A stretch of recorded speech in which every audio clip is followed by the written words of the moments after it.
Halos isang buwan na po na nasa krisis ang ating bansa. Ngayong araw, mahigit ₱1 na ang kada litro ng diesel at gasolina.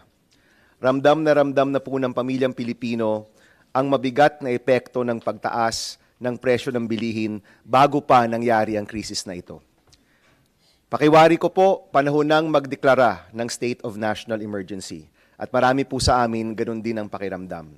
Sa ilalim po ng State of National Emergency, maaari tayo magpatupad ng mga hakbang sa pag-regulate sa presyo ng mga essential goods at pagtiyak na may sapat na supply sa ating merkado. Mga kasama, nasa krisis na po tayo.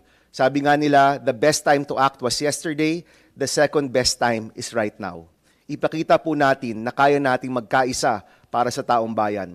I agree with my colleague, Senator Bam, that we are already in crisis. No? Hindi na po normal ang sitwasyon. And what we have to do right now is do the preparations just like during the COVID. When there was uncertainty, hindi po natin alam hanggang kailan at kung saan patutunguhan ang nangyayari pong krisis na ito. Dapat ganun din po ang preparasyon na ginagawa ng mga ahensya. As with all crisis, this one hurts the poor the most. Kung tumigil sila sa pagsasaka, panguhuli ng isda, pagpapasada, o kaya'y pagtatrabaho sa Middle East, madaling isipin kung ano ang mangyayari sa tahanan at negosyong Pilipino.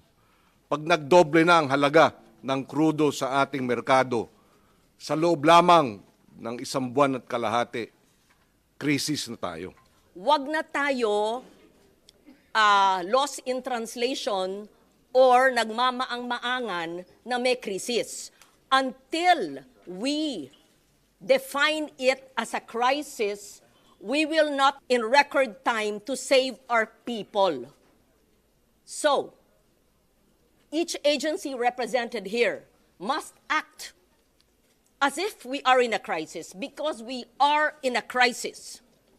Anybody who says, chill lang tayo, wala namang krisis. No, if we do not admit that there's a crisis in the Middle East affecting our OFWs and their families, affecting the prices of our petroleum products, energy, food prices, transport, and displacing millions of Filipinos, the agencies will not act with urgency.